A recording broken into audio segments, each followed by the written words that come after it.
Hello everyone, welcome to rice smart Hindi YouTube channel with Sonam Goyal. और आज हम क्लास में जैसे कि जानते ही हैं कि हम लोगों का होता है हर बार एक नया डिस्कशन कुछ नए क्वेश्चंस के साथ जो इम्पॉर्टेंट है आपके एग्जाम पॉइंट ऑफ व्यू के लिए। तो क्योंकि आप जानते ही हैं ये है मैराथन क्लास, तो देरी किस बात की है दोस्तों। तो फटाफट से शुरू हो जाते हैं। जिस मैराथन की दौड़ को शुरू करेंगे आप मेरे साथ, लेकिन सफर यहीं तक नहीं होगा क्योंकि इस दौड़ में आप आगे भी अपने सब्जेक्ट्स कवर करेंगे जीएस के। और क्योंकि आप तो जानते ही हैं कि ये क्लासेस चलती रहती हैं, तो फटाफट से हम लोग अब आज हिस्ट्री का क्लास अब सेशन स्टार्ट करते हैं मेरे साथ। और आज सेशन की ओर हम बढ़ते हैं कुछ नए कंसेप्ट के साथ। तो रेडी गाइस, तो फटाफट से चलते हैं, देखते हैं आप आगे। लेकिन उससे पहले एक मुख्य जानकारी जो आप सभी के लिए है, और वो ये है कि राइस स्मार्ट एप्लीकेशन पर आपको प्रोवाइड किया जा रहा है कंप्लीट एसएससी सोल्यूशन बैच। ऐसे बैच जिसकी डिमांड अक्सर हमेशा स्टूडेंट्स की आती रही है कि प्लीज़ आप जल्दी से बैच लेकर आइए। तो हम लोग यहाँ पर आपके लिए बैच ले आए हैं भाई, कंप्लीट एसएससी सोल्यूशन। पहली बात है, कंप्लीट एसएससी सोल्यूशन एग्जैक्टली है क्या। अक्सर आप देखते हैं एसएससी के कई सारे एग्जाम्स होते हैं जो अलग अलग बैचेस के थ्रू हम कवर अप करते हैं, बट यहाँ पर हमने इसका भी एक सोल्यूशन निकाल लिया है कि ये पूरा का पूरा एसएससी का पूरा बैच जो है यहाँ पे complete solution in that sense कि हर लेवल को हम लोग कवर करेंगे। यहाँ पर जो सभी एग्जाम्स में आपके जितना भी सिलेबस होता है या जितने भी आप उसमें देखते हैं इंपॉर्टेंट है, चाहे वो प्री लेवल का हो चाहे मेंस लेवल का हो, तो इसीलिए यहाँ पर एक ही बार में आपको सारा प्रिपेयर कराया जाएगा। कोई अलग अलग जाने की ज़रूरत नहीं है और कुछ अलग अलग तैयारी करने की भी ज़रूरत नहीं है। सिर्फ एक बैच जिसमें आप पूरा का पूरा आपको यहाँ पर मिलेगा, ठीक है। तो उसमें आप तैयारी करेंगे सभी सब्जेक्ट्स की पूरे प्रॉपर तरीके से, जिसमें आपको यहाँ प्रोवाइड कर रहा है rice smart 3 hours live class, यानी 3 घंटे की जो लाइव क्लासेस रहेगी उसमें से आपकी 2 क्लास होगी, 2 क्लासेस होंगी 1.5 घंटे की, जिसमें आप लोग अपने 2 सब्जेक्ट को पैरेलली पढ़ते रहेंगे। इसके साथ साथ आपको जो भी टॉपिक क्लास में करवाया जा रहा है उस टॉपिक का प्रॉपर स्टडी मटेरियल यानी आपको पूरा कंटेंट मिलेगा, जिसमें आप वहाँ तो लाइव क्लास में पढ़ ही रहे हैं, साथ के साथ अच्छी तैयारी के साथ अपना पूरा नोट्स के साथ आप पढ़िए घर बैठकर आराम से। और आपको आपके रिस्पेक्टिव फैकल्टी क्लास के दौरान ही क्लास के एंड में आपकी तैयारी से संबंधित कुछ ऐसे क्वेश्चंस आपके सामने डिस्कस करेंगे, यानी प्रॉपर क्लास टेस्ट होगा जो आप अपनी फैकल्टी के साथ डिस्कस करेंगे उनके मौजूदगी में। और साथ ही साथ आप जानते हो टॉपिक से आने वाला, उसी टॉपिक पर आने वाले कैसे क्वेश्चंस होते हैं, इंपॉर्टेंट क्या पॉसिबिलिटीज़ है, वो सब आप चर्चा करेंगे। साथ के साथ हम देखते हैं कि आपका डेली क्लास ही नहीं हो रहा है, संडे भी कोई छुट्टी नहीं, भी टेस्ट तो बनता है। तो यहाँ पर वीकली असेसमेंट टेस्ट है, यानी एक ऐसा टेस्ट है जो आपने पूरे वीक में पढ़ा होगा, उसकी तैयारी के लिए आपका पूरा एक प्रॉपर टेस्ट प्रोवाइड किया जाएगा। साथ के साथ यहाँ पर फिर हम देखेंगे मंथली टेस्ट में क्या है, जो पूरे मंथ में आपने कवर अप किया होगा वो पूरा का पूरा टेस्ट उसके ऊपर आपका यहाँ प्रोवाइड किया जाता है। नेक्स्ट हम देखते हैं सेमेस्टर। एग्जैक्टली इसी तरह से आपका कोर्स में जो सेमेस्टर टेस्ट होगा वो हम देखते हैं कि सेमेस्टर वाइज होगा, जिसमें आपका फर्स्ट सेमेस्टर के अकॉर्डिंग सेकेंड के अकॉर्डिंग जो है पूरा आप कवर करते हैं, ठीक है। तो यहाँ पर इन फीचर्स यानी टेस्ट के साथ साथ एक बहुत अच्छा फीचर जो राइस स्मार्ट दे रहा है, डाउट क्लियरिंग सेशन। यानी अक्सर तो हम जानते हैं जब तैयारी करते हैं तो यही तो हमारा है कि हमें डाउट्स ज़्यादा होते हैं। तो क्लासेस तो हैं ही हैं, टेस्ट तो हैं, लेकिन साथ में एक डाउट सेशंस भी ऐसे रहेंगे जिसमें आपके जिस सब्जेक्ट से रिलेटेड जो भी कोई डाउट आप इजीली अपना उस सेशन के दौरान जो है क्लियर कर सकते हैं। नेक्स्ट आप देखते हैं जेनेरिक वीडियोज़, ठीक है। जेनेरिक यहाँ पर जो वीडियोज़ आपको मिलेगा इसमें हर एक सब्जेक्ट के बारे में जो बेसिक चीज़ें हैं जो अक्सर हमें मालूम होनी चाहिए वो चीज़ों पे भी आपको जेनेरिक वीडियो मिलेगा। तो देरी किस बात की, फटाफट से यहाँ पे दिए गए इस फ़ोन नंबर को घुमाइए और आज ही ज्वाइन कीजिए राइस स्मार्ट का एसएससी कंप्लीट सोल्यूशन बैच, ठीक है, जिसमें अगर आप चाहते हैं बहुत ही अच्छे प्राइस में अवेलेबल, साथ ही साथ यहाँ पर होली डिस्काउंट चल रहा है जिसे आप देख रहे हैं, और आप एक डिस्काउंट के लिए मेरा कोड भी यहाँ यूज़ कर सकते हैं SG500, ठीक है, जिसमें आपको डिस्काउंट के साथ जो है ये बैच जो है और भी ज़्यादा अच्छे उसमें मिलेगा, प्राइस में मिलेगा। ठीक है, और अब हम चलते हैं यहाँ पर आगे तैयारी करते हुए भाई क्वेश्चंस की। और तो आज एक्चुअली क्वेश्चंस थीम देखते हैं, क्योंकि हम सब जानते हैं क्योंकि होली हुई है, और होली हुई है तो ऐसे में सब लोग जो है अभी तैयार नहीं है पढ़ने के। लेकिन जब क्वेश्चंस डिस्कशन क्विज होता है ना, तो ये लोग जैसे पता नहीं इनके अंतरात्मा जाग जाती है। इसलिए आज का थीम जो है ना वो हम लोग क्वेश्चंस बेस्ड ही रखते हैं। ठीक है, तो कंफ्यूज नहीं होना है। और देखते हैं कि पहला क्वेश्चन जो हमारे स्क्रीन पर आ चुका है वो क्या है। ठीक है, जजिया वॉज द, जजिया था, ठीक है, सिक्योरिटी टैक्स सुरक्षा कर, लैंड रेवेन्यू भू राजस्व, अ गिफ्ट एक उपहार, ठीक है, और क्या है, नन ऑफ दीज इनमें से कोई नहीं। उपहार एक्चुअली किस वे में बात की जा रही है, क्योंकि अक्सर राजा महाराजाओं को लोग क्या करते थे, उपहार दिया करते थे, तो क्या उसके रिगार्डिंग है टैक्स है? नहीं। दरअसल जब बात करते हैं हम लोग जजिया टैक्स, तो जजिया टैक्स है सिक्योरिटी टैक्स यानी सुरक्षा कर। ठीक है, हम देखते हैं ये जो बात की जा रही है यहां पर जजिया कर की, इसे भारत में इस कर को लगाने वाले कौन हुए थे? मोहम्मद बिन कासिम। मोहम्मद बिन कासिम वो पहला व्यक्ति था जिसने भारत पर आक्रमण किया था किसी उद्देश्य के हेतु, और जब वो सफल होता है हमारे सिंध के शासक दाहिर को पराजित करने में, तब उसने ये कर लगाया था। क्यों? कारण बताती हूं। पहले भारत में इस कर को मोहम्मद बिन कासिम द्वारा लगाया गया। ठीक, क्यों लगाया गया था? एक्चुअली सबसे पहले क्यों का जानने के लिए हमारे पास उसका एक और तरीका है। क्या? सबसे पहले हम जान लेते हैं इस कर का अर्थ क्या है। ठीक है, ये लगाया किस पे जाता था? ये सुरक्षा करता, लेकिन किससे लिया जाता था? यह गैर मुस्लिम पर कर लगाया गया। अब यहां पर एक वर्ड जब आ जाता है आपके लिए गैर मुस्लिम, तो थोड़ा सा यहां पर क्लैरिफाई हो रहा है। गैर मुस्लिम को हम इंग्लिश में बोलेंगे नॉन मुस्लिम, यानी आप समझ रहे हैं। जब यहां मोहम्मद बिन कासिम एक चीज समझ गया कि भारत में यहां पर तो मुस्लिम पॉपुलेशन है ही नहीं। क्यों? क्योंकि भारत में अन्य धर्मों का वारसा, लेकिन अरबी और तुर्की आक्रमण से पहले इस्लाम भारत में नहीं था। तो इसीलिए उनका कहना था कि भाई अब भारत में अगर एक ऐसी जनता के बीच शासन करना है जहां की जनता तो इस्लाम जानती ही नहीं है, और मैं ठहरा मुस्लिम राजा, 2 मिनट लगेगी नहीं यहां से हटाने में। इसीलिए इन्होंने यहां पर क्या किया कि इन्होंने राजा बनने के साथ साथ पहले तो लालच ये दे दिया था कि तुम्हारा जो सिंध का पहला राजा था वो भले ही ब्राह्मण, लेकिन कौन सा अच्छा राजा था? भेदभाव करता था। इसीलिए जो सुविधा उसने दी थी मैं वो तुम्हें दूंगा, लेकिन बदले में मुझे टैक्स चाहिए। ये था सिक्योरिटी टैक्स। मैं तुम्हें दे रहा हूं सुरक्षा और तुम मुझे दोगे सुरक्षा कर, लेकिन ये सुरक्षा कर देगा कौन? ये देंगे गैर मुस्लिम। यानी इसने बहुत अच्छा तरीका निकाला। अगर तुम चाहते हो तुम इस टैक्स से बच जाओ, तो यहां पर तुम अपना धर्म परिवर्तन कर लो, यानी क्या करो? कन्वर्जन कर लो, नहीं तो ये टैक्स पे करो। और क्योंकि ये जानता था कि यहाँ सिंध में ब्राह्मण पॉपुलेशन इस समय ज़्यादा है, तो वो जानता है कि उसे चुनौती मिल सकती है, उसे गद्दी से हटाया जा सकता है, इसलिए उसने ब्राह्मणों को इस पर छूट दे दिया था। ठीक है, इसलिए सर्वप्रथम ये जो है भारत में इस कर को सर्वप्रथम किसने लगाया था? मोहम्मद बिन कासिम ने। और आप जानते हैं क्योंकि ब्राह्मणों को इसने छूट दे दी थी, इसलिए ब्राह्मण सपोर्ट में थे कासिम के, और कासिम के रूल को कोई चुनौती नहीं मिली, उसे हटाया नहीं जा सका था आसानी से। हाँ, वो बात अलग है कि इसे मृत्युदंड दिया गया था इनके खुद के खलीफा द्वारा, वो एक अलग सिद्धांत है, अलग बात है। ठीक है, और बाद में हम देखते हैं कि जो इन्होंने इस पे ब्राह्मणों पे नहीं लगाया था, आगे जाके फिरोज शाह तुगलक ने ब्राह्मणों पर भी ये कर लगा दिया था, क्योंकि फिरोज शाह तुगलक के काल तक तो अच्छा खासा भारत में हम देखते हैं कि मुस्लिम पॉपुलेशन हो चुकी थी, जहां पर तुगलक वंश के महान शासक को, मतलब इतना बड़ा शासक था तो उसको कोई खतरा ही नहीं था। इसी कारण जो है उसने कहा कि अब तो ये ब्राह्मण्स भी देंगे। ठीक है, तो यह कर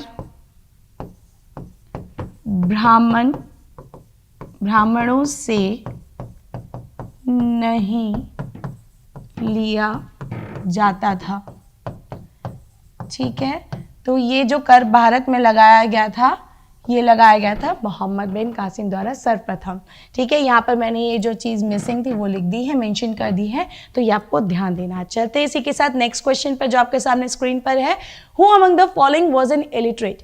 निम्नलिखित में से कौन अशिक्षित था? जहांगीर, शाहजहां, अकबर, औरंगजेब। बहुत अच्छा क्वेश्चन है सबसे पहली बात, क्योंकि हम जानते हैं कि इस तरह के क्वेश्चन पे भी फोकस किया जाता है, कोई बड़ी बात नहीं है। ऐसे याद रखना दोस्तों कि जब बात हो रही है यहाँ पर इलिटरेट रूलर की, तो ऑब्वियसली मुगलों में जब बात करते हैं तो ये नाम आता है एक शासक का जिसका नाम है अकबर। ठीक है, अकबर जो हैं वो एक अनपढ़ शासक थे लेकिन जिज्ञासु बहुत थे। ठीक है, हम देखते हैं मुगल सम्राट अकबर पर, जिनका शासन 1556 से हम देखते हैं 1605 ईसा रहा। ठीक, और इन्होंने ये है अशिक्षित, क्योंकि अक्सर आम बोलचाल की भाषा में बोलते हैं अनपढ़ शासक, लेकिन ये कितना अच्छा वर्ड नहीं लगता लहजे से, तो अशिक्षित, ठीक है, शासक थे। हालांकि बात करें ये जिज्ञासु बहुत थे और इसीलिए इन्होंने चीज़ों को जानने की कोशिश की। अगर हम बात करते हैं सबसे ज़्यादा इनके काल को लेकर, तो सबसे ज़्यादा हिंदी साहित्य, देखिए चाहे साहित्य हिंदी हो या फारसी भाषा में हो, लेकिन साहित्य के लिए अगर किसी का मतलब जो स्वर्ण युग माना जाता है, स्पेशली हिंदी का साहित्य का स्वर्ण युग माना जाता है, वो अकबर का काल, क्योंकि अकबर ने अपनी जिज्ञासा के आधार पर इतना काम करवा दिया था कि उसका नाम रोशन हो गया था इस बात में कि इनका काल हिंदी साहित्य का स्वर्ण युग है। तो भले ही अशिक्षित थे लेकिन जिज्ञासु बहुत थे, तो इनका काल हिंदी साहित्य का, इस पे प्रश्न बहुत आता है और ये हमें पता होना चाहिए, इसलिए मैं मेंशन कर रही हूँ, हिंदी साहित्य का स्वर्णयुग माना जाता है। ठीक है, स्वर्णयुग माना जाता है। साथ ही साथ आप जानते हैं कि दरअसल ये जो कार्य करते थे हिंदी साहित्य पे, वो कौन थे? अब्दुल रहीम। अब्दुल रहीम खाने खाना की उपाधि, दरअसल खाने खाना, ठीक, ये उपाधि जो थी ये इनके पिता को दी गई थी। याद है बैरम खां?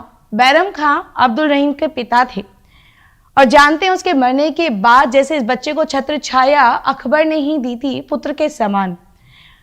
तो बैरम खां की जो उपाधि थी खाने खाना, यानी खानों के खान, तो वही उपाधि उन्होंने उनके बेटे अब्दुल रहीम को दे दी और तब से अब्दुल रहीम का पूरा नाम क्या हो गया? अब्दुल रहीम खाने खाना।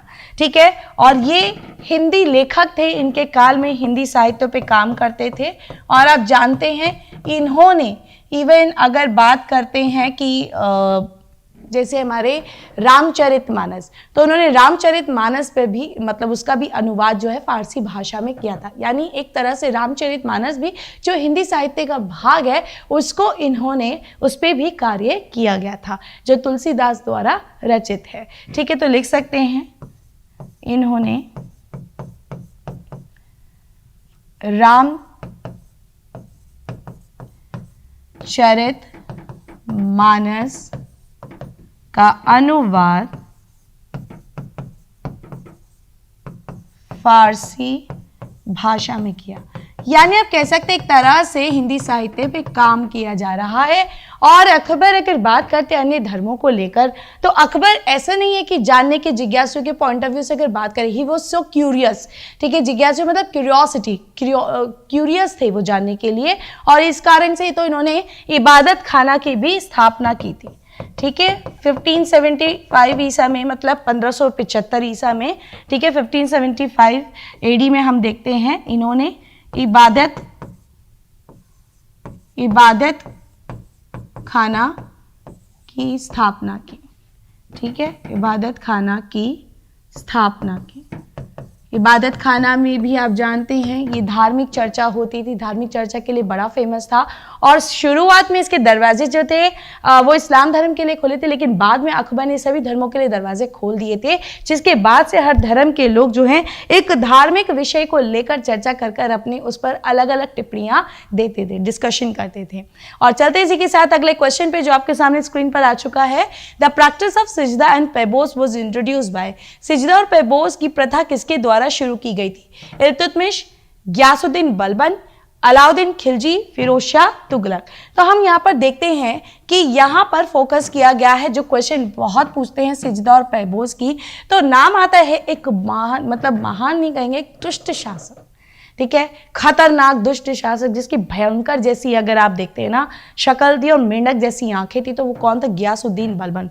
थर लोग इससे कांपते थे, ठीक है। आप जानते हो कि ये जो गियासुद्दीन बलबन है, ये बलबन गुलाम वंश का था जिसने शासन किया था 20 साल लगभग, और कहते हैं कि यह कौन से वंश के थे? दिल्ली सल्तनत में गुलाम वंश का शासक था, ठीक है। और आप जानते हैं इसने इस तरह की कई मतलब जो प्रथाएं चलाई थी। सिजदा और पैबोस क्या था? सिजदा दरअसल होता था ये मतलब बॉडी को 90 डिग्री एंगल पर बेंड करके अपना एक हाथ इस तरह से सीधा करके आप इसको 3 बार सिजदा करेंगे। क्यों? ये अपने आप को क्या कहता है? इसने उपाधि ली थी जिल्ले लाही, नियाबते खुदाई, यानी खुद को ये ईश्वर कह रहा है, खुद को कह रहा है मैं कोई आम इंसान नहीं, मैं साक्षात ईश्वर का प्रतिबिंब हूं, शैडो ऑफ गॉड। इसीलिए आप जानते हैं कि इसने कहा कि मैं आम इंसान नहीं हूं, मैं ईश्वर का प्रतिबिंब हूं, तुम लोगों पे शासन करने मुझे भेजा है। तो ऑब्वियसली हम लोग सिजदा किसके आगे करते हैं? भगवान के आगे। तो मैं तुम्हारा भगवान हूं, तो तुम मेरे आगे करोगे सिजदा। यानी जब तुम मेरे महल में आओगे तो तुम्हें एक प्रैक्टिस करनी होगी सिजदा करके, साथ ही साथ तुम्हें आगे बढ़ते हुए जब तुम मेरे पांव तक आ जाओ तो तुम्हें मेरे पांव को चूमना होगा। उस प्रथा को कहा गया था पैबोस, किसिंग द फीट, पैबोस। और इस तरह की प्रथा हम देखते हैं जो इसने चलाई थी, इससे काफ़ी हद तक अपनी जनता को बड़ा थर थर डरा कर रखने वाला शासक था, बहुत ही ज़्यादा भयंकर, जिसकी जनता उसे गाली देती थी। लेकिन एक चीज़ थी कि ये इतना कट्टरवादी होने के कारण इसके काल में कोई चू नहीं बोलते थे, इसके बेटे भी इससे डरते थे। और आप जानते हैं ये क्या कहता था? ना हंसना ना रोना है, ये इसका नियम था इसके साम्राज्य में। तो आप जानते हो जब इसके बेटे की भी मृत्यु हो गई थी, एक सिंगल आंसू तक इसने निभाया था, इसके लिए कथन कहा जाता है, ठीक है। तो इसने ही कौन सी प्रथा चलाई थी? सिजदा। सिजदा जिसका अर्थ क्या होता है? आप ये कह सकते हैं, ठीक है, मतलब सलाम करना, ठीक है, सलाम करना। और पैबोस का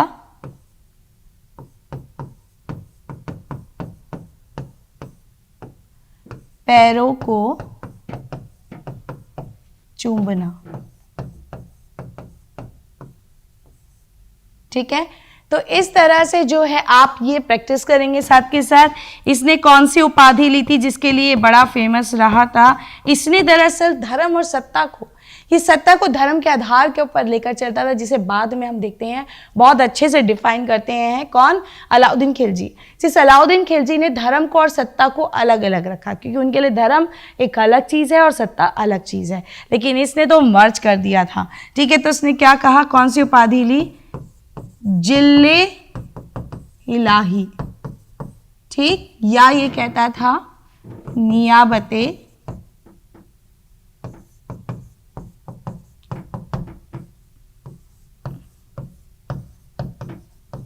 खुदाई, ठीक है।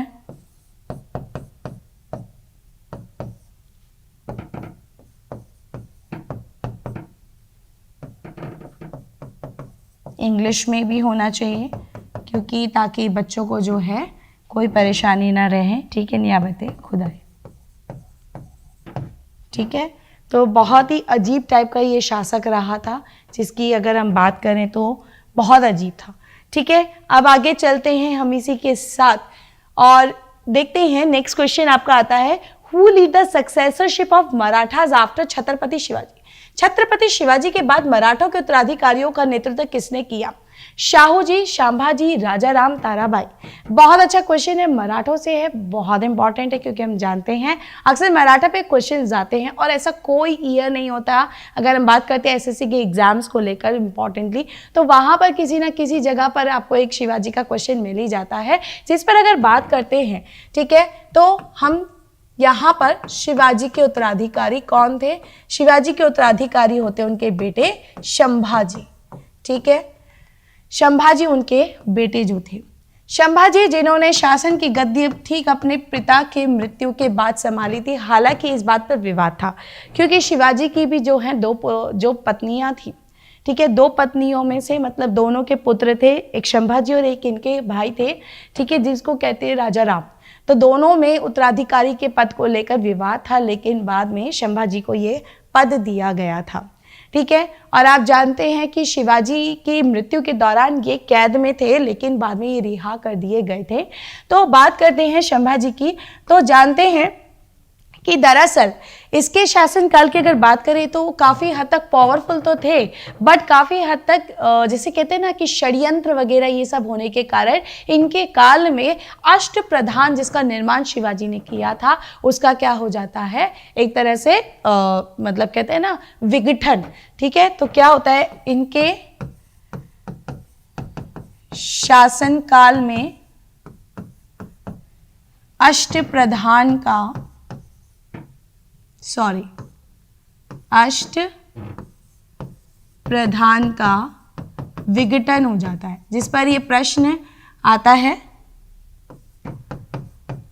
और साथ के साथ राजधानी की बात करें तो इन्होंने वही राजधानी अपनी रखी थी जो इनके पिता यानी शिवाजी की थी, और वो थी रायगढ़, ठीक है, क्योंकि अक्सर ये पूछ लिया जाता है, अक्सर क्वेश्चन को घुमा के पूछा जाता है। लेकिन जैसे कि हम जानते हैं कि शिवाजी के जो पुत्र यानी उनके उत्तराधिकारी संभाजी है, ऐसे ही संभाजी के उत्तराधिकारी कौन थे? शाहू जी, ये इनके पुत्र थे, ठीक है, और शाहू जी, ठीक है, जो बंदी बना लिए गए थे औरंगजेब द्वारा, क्योंकि ये औरंगजेब के बेटे का साथ दे रहे थे इसलिए बंदी बना लिए गए थे। और तब इनकी इस उत्तराधिकारी के पद का फायदा उठाते हैं, याद है अभी बताया संभाजी का एक स्टेप ब्रदर कौन? राजा राम। तो जब ये जेल में थे तो राजा राम ने गद्दी अपने हाथों में हथिया ली थी, जिसका बाद में शाहू औरंगजेब की मृत्यु के बाद जेल से निकलने के बाद अपने पद का दावेदारी करता है, जिसके लिए उसने युद्ध लड़ा और उसमें युद्ध में ये विजयी होते हैं और तब इनको ये उत्तराधिकारी पद प्राप्त हो जाता है, ठीक है। तो नेक्स्ट हम देखते हैं, आगे हम देखते हैं नेक्स्ट क्वेश्चन की ओर बढ़ते हुए, ठीक है। Who brought the first printing press to India? भारत में पहला प्रिंटिंग प्रेस कौन लाया था? बहुत अच्छा क्वेश्चन, क्योंकि हम सब जानते हैं कि प्रिंटिंग प्रेस पर भी क्वेश्चन आता है, जिस पर हम अगर बात करें तो चर्चा बहुत कम, लेकिन ये भी ज़रूरी है, तो चर्चा को हमें भूलना नहीं चाहिए। तो भारत में जो प्रिंटिंग प्रेस लेकर आया उसके लिए ऑप्शंस है इंग्लैंड, फ्रांस, पोर्चुगल, हॉलैंड। तो हम कैसे भूल सकते हैं कि जब वास्को डी गामा पुर्तगाली नागरिक जिसने खोज कर लिया था, मतलब एक ऐसे रास्ते का जिससे भारत जा सकते हैं, भारत की खोज नहीं की थी, सी रूट की खोज की थी जिससे हम भारत आ सकते थे, ठीक है। तो पोर्चुगल, ठीक है, जिसके बाद Portugal east India company Bharat में आती है और भारत में अपने व्यापारिक उद्देश्य को पूरा करती है, जिसके दौरान बीच में इन्होंने बहुत सारी चीजें इंट्रोड्यूस की थी इंडिया में, जैसे कि इनके प्रभाव रहे थे, ठीक है। तो बात करते हैं यहाँ पे पुर्तगालों की। तो पुर्तगाल के प्रभाव में हम देखते हैं कि 1556 ईसा में, ठीक है, इन्होंने भारत की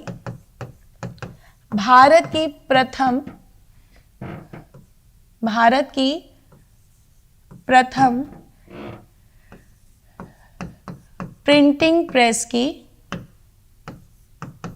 स्थापना की, ठीक, प्रिंटिंग प्रेस की स्थापना की। कहाँ की थी इन्होंने? ये स्थापना की थी इनका हेडक्वार्टर यानी मुख्यालय में, और इनका मुख्यालय कौन सा था? गोवा, क्योंकि इस समय तक हम देखते हैं गोवा इनकी क्या थी? राजधानी थी, ठीक है, गोवा इनकी राजधानी थी, ठीक है। जिस गोवा को जीतने वाले कौन हुए थे, जिस गोवा को जीता गया था 1510 ईसा में। 1510 ईसा में हम देखते हैं इसे जीत लिया गया था अलबुकर्क द्वारा। लेकिन 1530 ईसा में तीसरा वाइसरॉय जो था नीनू डी कूना, उसने इसे राजधानी बना लिया था। तो वाइसरॉय अलबुकर्क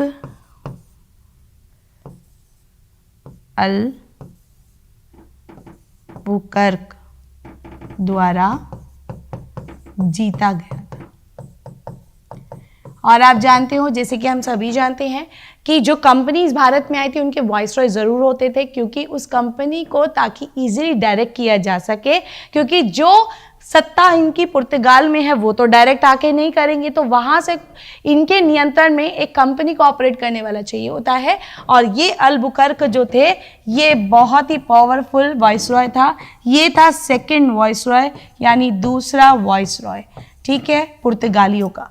पहला था फ्रांसिस्को डी अल्मेडा, दूसरा था अलबुकर्क, और तीसरा नीनू डी कूना, जिसने इसे गोवा को बनाया था अपनी राजधानी। तो प्रिंटिंग प्रेस दरअसल बहुत इंपॉर्टेंट, जो एक मेजर चीज़ इनकी देन भारत में रही थी।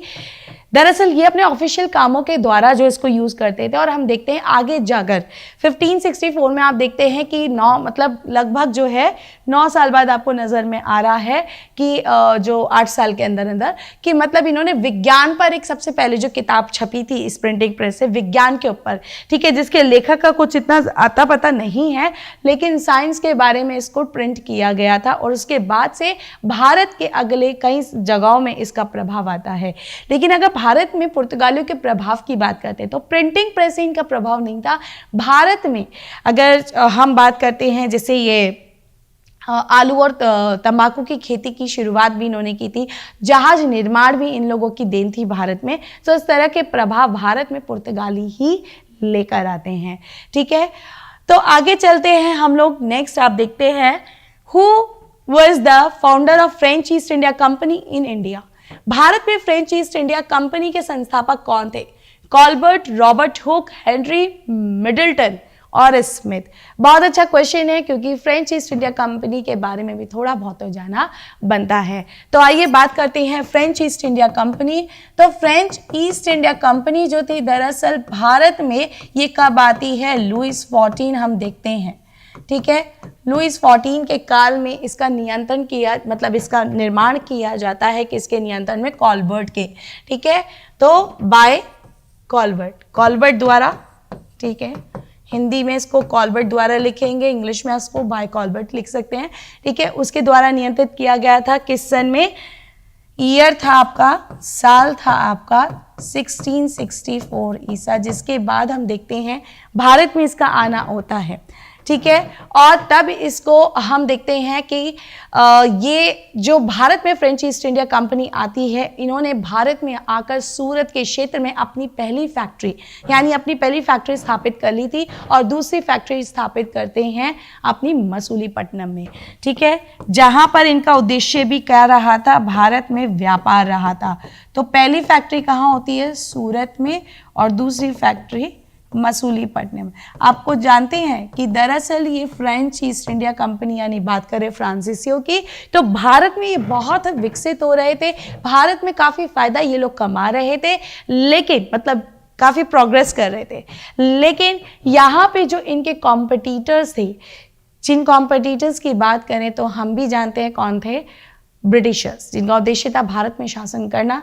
इसीलिए उन्होंने बैटल ऑफ वॉनिवॉश में इनको पूरी तरह से, यानी आप कह सकते हैं कर्नाटक युद्ध में, ठीक है, जिसे कार्नेटिक वॉर्स भी बोलते हैं, उसमें इन्होंने अंग्रेज़ों द्वारा जो मात खा गए थे, ये पराजित हो गए थे, ठीक है। तो उस वजह से भारत से इनका निकास हो जाता है, अदरवाइज भारत में इनका बहुत अच्छा काम चल रहा था, ठीक है। तो हमारा उत्तर हो जाता है Colbert.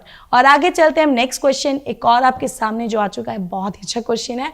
The great bath of Indus valley civilization is found at, Sindhu घाटी सभ्यता का विशाल स्नानागार पाया जाता है हड़प्पा, मोहनजोदारो, लोथल, धोलावीरा। तो हम देखते हैं कि ये जो क्वेश्चन है यहाँ पर सिंधु घाटी सभ्यता का विशाल स्नानागार, जिसपे अक्सर एग्जाम पॉइंट ऑफ व्यू से बहुत इंपॉर्टेंट सारे क्वेश्चंस पूछे जाते हैं, ठीक है। अलग अलग वे में पूछे जाते हैं और ग्रेट बात को बहुत फोकस किया जाता है। तो उत्तर हमारा हो जाता है मोहनजोदारो। ठीक है, तो बात करते हैं हम यहाँ पर हमारे उत्तर के तौर पर मोहनजोदड़ो की। ठीक है, जिसकी खोज जो है 1922 ईसा में राखलदास बनर्जी द्वारा की गई। ठीक, राखलदास बनर्जी द्वारा की गई। ठीक है, और आप जानते हैं कि मोहनजोदारो की अगर इतिहास की बात करें तो ना केवल ग्रेट बात के लिए, ना जाने कितनी सारे फीचर्स के लिए मोहनजोदारो बहुत इंपॉर्टेंट है। आप जानते हैं कि राखी गढ़ी जो हरियाणा में इसी सिंधु घाटी सभ्यता का एक अदर्स साइट है जो पाया गया है।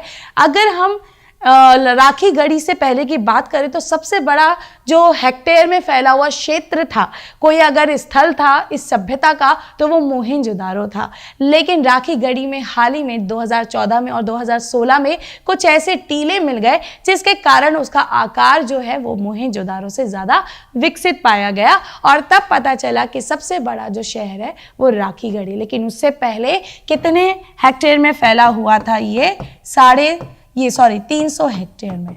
ठीक है, और जो अगर हम बात करते हैं करेंटली राखी गढ़ी की, तो पहले उसके खोज से पता चला वो 350 है, फिर बाद में 500, फिर बाद में पता चला 550 में फैला हुआ है। तो वो अब बड़ा हो गया है क्षेत्र। ठीक है, और ये कहाँ स्थित है? सिंधु नदी किनारे। ठीक है, ये क्वेश्चन बहुत पूछा जाता है। ठीक है, सिंधु नदी किनारे। और अगर बात करते हैं विशाल स्नानागार, जिसका एक धार्मिक क्या था? इसका एक धार्मिक महत्व था। न केवल इसके धार्मिक महत्व के साथ हम जाते हैं, यहाँ से बहुत चीज़ें मिली हैं। जैसे अपने आप की अगर हम बात करते हैं तो मोहनजोदारो को कहा जाता है मृतकों का टीला, क्योंकि यहाँ से एक टीले के नीचे बहुत सारे कंकाल मिले हैं। यहाँ से नर्तकी की मूर्ति मिली है जिसके बारे में बताया जाता है, नर्तकी की कांसे की मूर्ति, जिसे इंग्लिश में बोलते हैं डांसिंग गर्ल। ठीक है, नर्तकी की मूर्ति यानी डांसिंग गर्ल। ठीक, और अगर बात करते हैं तो यहाँ से एक बियर्ड मैन भी मिला है। ठीक है, बियर्ड मैन जिसे आप कहते हैं दाढ़ी वाले आदमी की मतलब कहते बस्ट मिला। बस्ट होता है धड़, ऊपर का धड़ मिला है। जैसे पहले मूर्तियां नहीं बनाते थे कुछ लोगों की जगह, तो वो क्या करते थे, मूर्तियों में खाली पूरा शरीर का स्ट्रक्चर ना बना के धड़ बनाते थे। तो इतना धड़ मिला है जिसे दाढ़ी वाला आदमी कहा गया है। ठीक है, और जानते हैं इसे नाम दिया गया है पादरी। ये कौन है? प्रीस्ट है। ये कौन है? प्रीस्ट है, पादरी है, जिनका कहना है कि शायद मोहनजोदारो पर इसका आधिपत्य रहता था, इसका कंट्रोल होगा और वो वहाँ का शासक है। कोई तो खुद कहता है कि वो पादरी है, क्योंकि उसके लिबास से इस तरह से ऐसा प्रतीत होता है। साथ ही साथ अगर हम बात करते हैं मौर्य हालांकि सिंधु घाटी सभ्यता के कई स्थलों से मिली है, लेकिन मोहनजोदारो में जो एक खास मिली है उस पर पाए जाते हैं पशुपति शिव के अंकन। तो इतने सारे फीचर्स के साथ हम देखते हैं मोहनजोदारो इसीलिए बहुत पावरफुल और इम्पॉर्टेंट, कुछ के लिए तो कहते हैं, कुछ इतिहासकार तो मान चुके हैं ये एक बहुत बड़ा राजनीतिक केंद्र रहा होगा, पॉलिटिकल सेंटर रहा होगा। तो देखते हैं आगे हम लोग पढ़ते हैं नेक्स्ट क्वेश्चन की, और जो आपके सामने स्क्रीन पर आ चुका है, बहुत important. What is the main occupation of Indus valley? Sindhu लोगों का मुख्य व्यवसाय क्या है? हंटिंग, एग्रीकल्चर, एनिमल रियरिंग और गैदरिंग। तो अगर हम बात करते हैं तो ये सारे फीचर्स में से पता लगाना कुछ के लिए मुश्किल भी है। क्यों है? क्योंकि कंफ्यूज करता है हर बार अक्सर एनिमल रियरिंग, गैदरिंग, हंटिंग। लेकिन अगर हम बात कर रहे हैं किसके रेफरेंस से, हम या सिंधु लोगों के रेफरेंस से बात करें तो उत्तर आ जाता है कृषि। याद रखना, सिंधु घाटी सभ्यता जिसे इंग्लिश में हम बोलते हैं Indus valley civilization, Indus valley civilization जिसका मेन व्यवसाय जो है ऑक्यूपेशन, अगर आप देखते हैं तो दो माने जाते हैं। एक हो जाता है आपका कृषि, ठीक है, और दूसरा हो जाता है व्यापार, क्योंकि हम जानते हैं कि इन लोगों के बाहरी देशों के साथ भी व्यापार मतलब संबंध थे, आंतरिक व्यापारिक संबंध थे, इस बात के साक्ष्य मिले हैं। इससे पहले अगर हम बात करते हैं तो हंटिंग और गैदरिंग हम लोगों को जो है स्टोन एज में यानी पाषाण युग में पहले चरण में मिलता है, जिसे हम लोग बोलते हैं क्या? पैलोलिथिक एज, पूरा पाषाण काल। ठीक है, लेकिन बाद में हम देखते हैं मध्य पाषाण काल में यानी मिडल एज में, स्टोन की मिडल एज में हम लोगों को हंटिंग गैदरिंग के साथ एनिमल रियरिंग भी मिलता है। ठीक है, तो ये जो है आपका मेसोलिथिक में आ जाता है और यानी मध्य पाषाण काल में, मध्य पाषाण काल में। और अगर मैं बात कर रही हूँ यहाँ पर एनिमल रियरिंग और एग्रीकल्चर की, तो नियोलिथिक एज में यानी नवपाषाण काल में। ठीक, तो अलग अलग फीचर्स हम देखते हैं। पूरा पाषाण,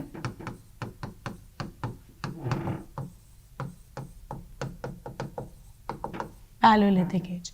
ठीक है, तो इस तरह से आपको समझना है स्टैंडर्ड डिवीजन। लेकिन अगर हम बात करते हैं अब जब इन सब से भी आगे विकसित होकर नवपाषाण काल के बाद भी विकसित होकर जब सबसे ज्यादा हम एक बड़ी सभ्यता जिसकी स्टेज चालकोलिथिक एज, जिसे हम कहते हैं कॉपर एज, यानी जो हम बताते हैं ताम्र युग जो था, तांबा यानी यूज होने में आ चुका था। सबसे पहली धातु कौन सी खोजी गई थी? तांबा। लेकिन सिंधु घाटी सभ्यता के लोगों ने जो है उसी समय जो है अपना कहीं ना कहीं अस्तित्व विकसित कर लिया था, जिसे हम बोलते हैं प्री हड़प्पन स्टेज। ठीक है, प्री हड़प्पन स्टेज, जिसमें शुरुआत हो चुकी थी हड़प्पा काल की और बाद में जाकर इतनी बड़ी सभ्यता, ठीक है, इतनी बड़ी सभ्यता हम देखते हैं जो कम से कम 13 लाख वर्ग किलोमीटर में फैली हुई है। तो इसकी खोज होती है 1921 में।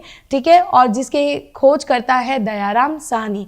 और इस सिंधु घाटी सभ्यता के धातु की अगर बात करते हैं तो कौन सा धातु इन्होंने खोज निकाला था? कांसा। इसलिए इसे कांस्य युग सभ्यता भी कहा जाता है।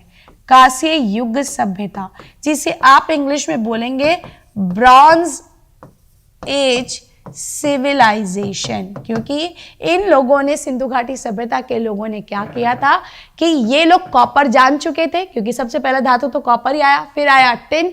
तो इन्होंने टिन और कॉपर को मिलाकर एक नया एलॉय बना दिया, ब्रॉन्ज, और तब जाके कहलाया ब्रॉन्ज एज सिविलाइजेशन। जैसे कि मैंने आपको पीछे बताया कि डांसिंग गर्ल मिली है मोहनजोदारो से, तो वो ब्रॉन्ज की ही बनी हुई है, कांसे की बनी हुई है। और ना केवल वो मूर्ति ही, बल्कि ना जाने कितनी सारी चीज़ें जो मिली है यहाँ से वो कांसे की बनी हुई है, ब्रॉन्ज की, जो अभी भी यहाँ पर मतलब हमें मिले हैं साक्ष्य के तौर पर और अभी भी सही सलामत में है। मतलब इसी से हमें इस सभ्यता का अनुमान पता चलता है। ठीक है, तो ये थे इसकी जानकारी को लेकर, इनके व्यवसाय को लेकर अक्सर बात किया जाए तो जब कभी भी कुछ ऐसा क्वेश्चन भी आ जाए कि उसमें व्यापार भी है, एग्रीकल्चर एंड ट्रेड, तो आप दोनों भी वो मार्क करेंगे, ये आपको उत्तर में ऑप्शन में लेकर चलना होता है। ठीक है, और आगे बढ़ते हैं इसी के साथ। और हो गया आज का हमारा ये क्लास। तो कैसा रहा था भाई मेरे साथ ये क्लास, आप लोगों का फटाफट से कमेंट बॉक्स में आप लिखकर जरूर बताइएगा। ठीक है, और साथ के साथ जाना नहीं है क्योंकि क्लास आगे कंटिन्यू करनी है। मेरे साथ यहाँ तक का था सफर, कोई बात नहीं, लेकिन फिर मिलूंगी मैं आपको नेक्स्ट क्लास में एक नए सेशन, एक नए डिस्कशन टॉपिक के साथ। तब तक आप मुझे दीजिए आज्ञा। Tata, bye bye.